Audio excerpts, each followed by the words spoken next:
Welcome to Identity Matters with Dr. Kathleen Perry.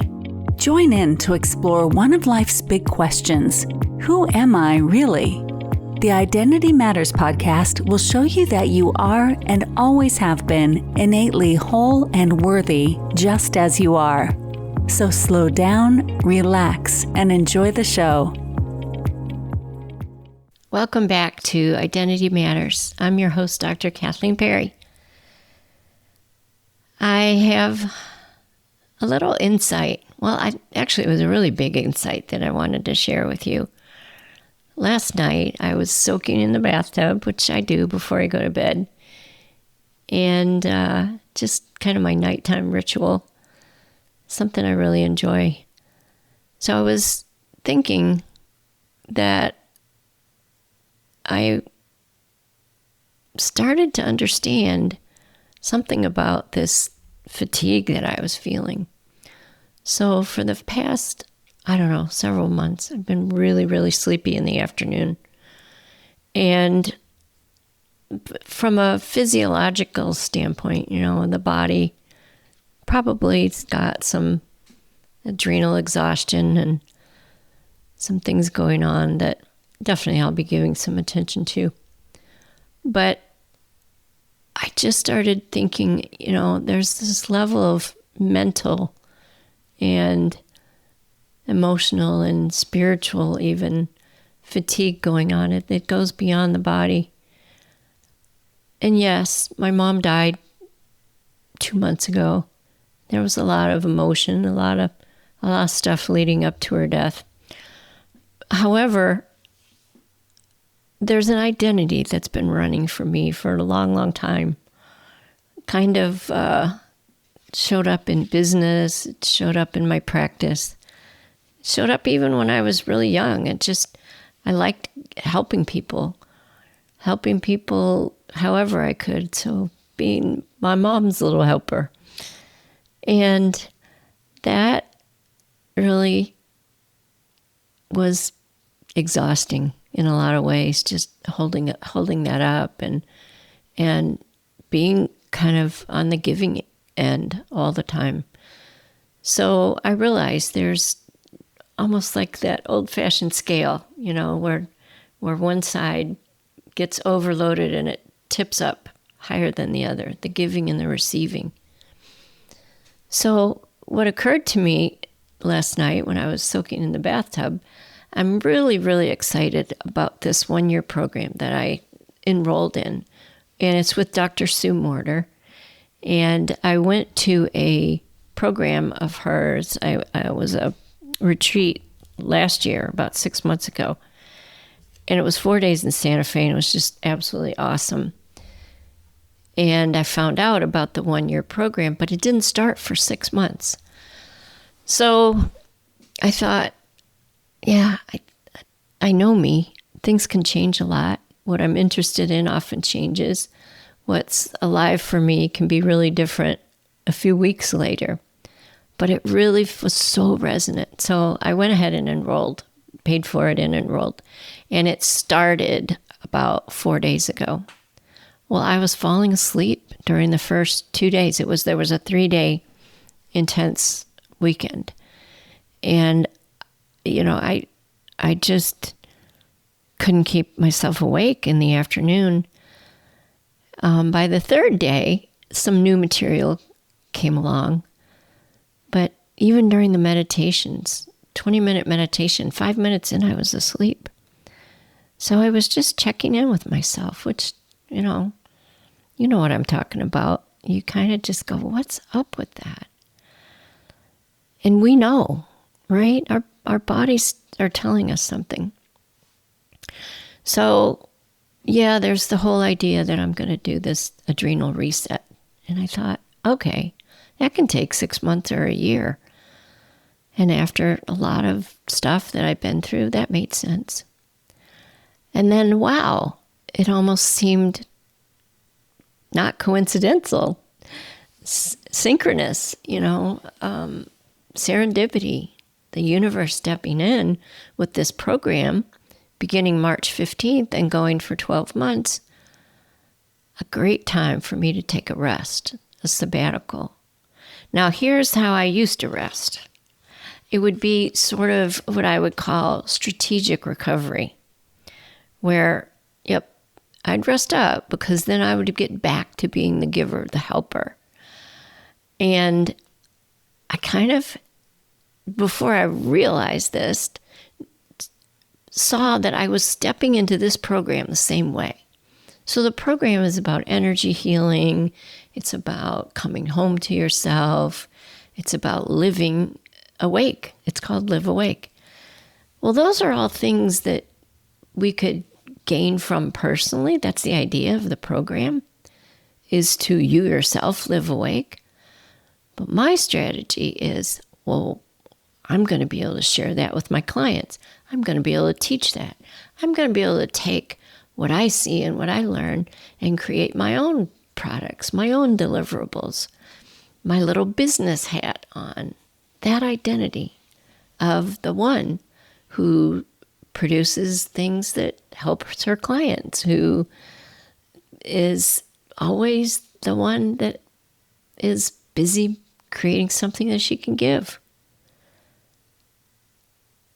So this balance of giving and receiving, does this resonate with you at all?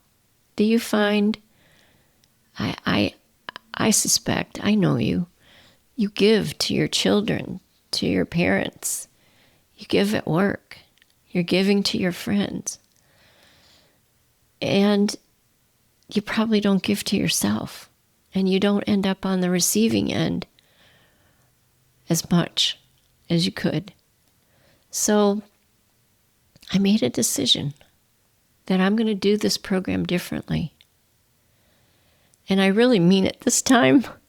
I'm really going to show up for me in receiving mode, like as a, kind of as a student, but that's not the right word.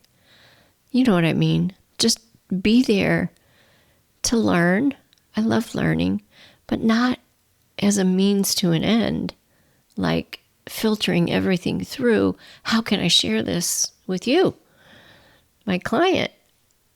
No, just show up for me. And I'm not going to hold anything back. Because I'm here telling you what I'm up to for the next year, I plan to share insights along the way and, little snippets of my journey and things that I think probably will help you. But I'm going to be me. I'm just going to be me with no agenda, like no outcome, except that I just want to know myself deeper.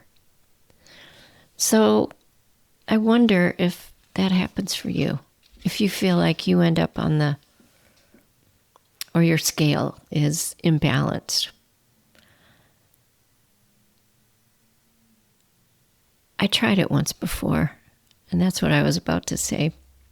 When my husband died in the summer of 2020, we had talked about the fact that my acupuncture practice was going well and that COVID had shut things down, but, at some point I would get back to it. And what happened after he died was I just couldn't. And it was about 18 months.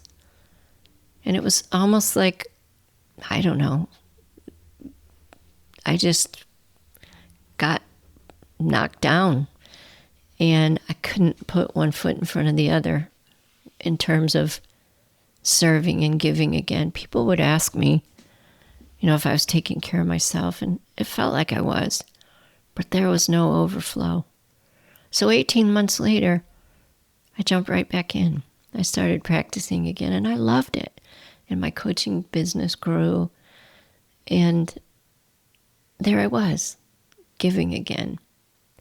But since then, there have been more losses, and again, the loss of my mom 2 months ago, and a lot of stuff, a lot of tough stuff for the last 18 months of her life that took a lot out of me, where I gave a lot, and I wouldn't change any of it. So here I am with the body speaking to me, and your body does too. You know what I'm talking about. Sometimes when our mind and our heart isn't listening, the body turns up the volume. And so I'm honoring that. And I'm going in this time, really meaning it. Like, nope, this is not a strategic recovery plan, so that at the end I can jump back into producing more, giving more. But I might. The interesting thing is I might find out that this little break was just what I needed. So we'll see how it goes.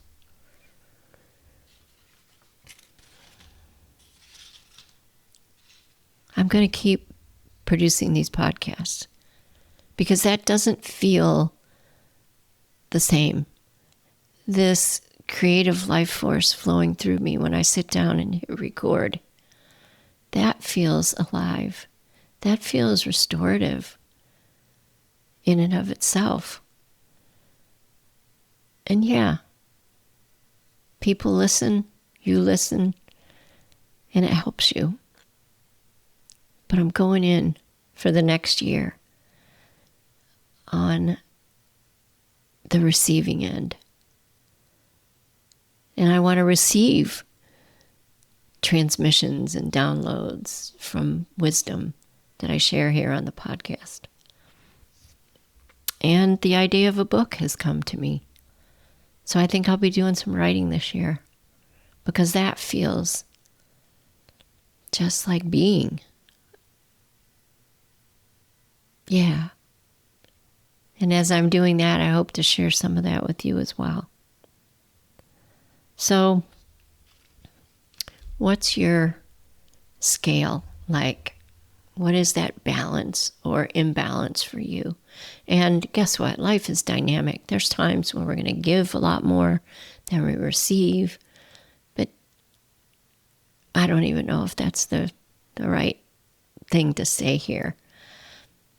Maybe there is no scale. Maybe giving and receiving is just always happening. I do know. I remember in my late 20s, I was a big fan of Tony Robbins, and it's just not my flavor anymore. But I went to one of his live events, and I'm pretty sure it was him that said he was such a giver, and he realized one day that by not receiving, he was denying other people the joy of giving that he felt. So it's hard for you, just like it is for me. It's often hard to ask.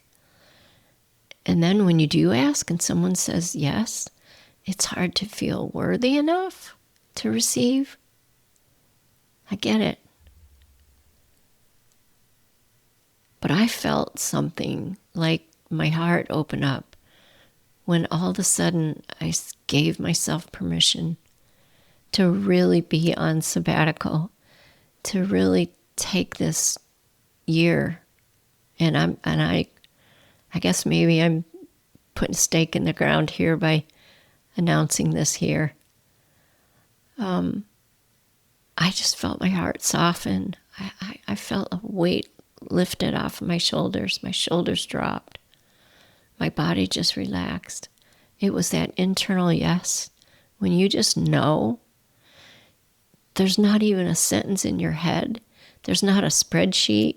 There's not a pro and con list.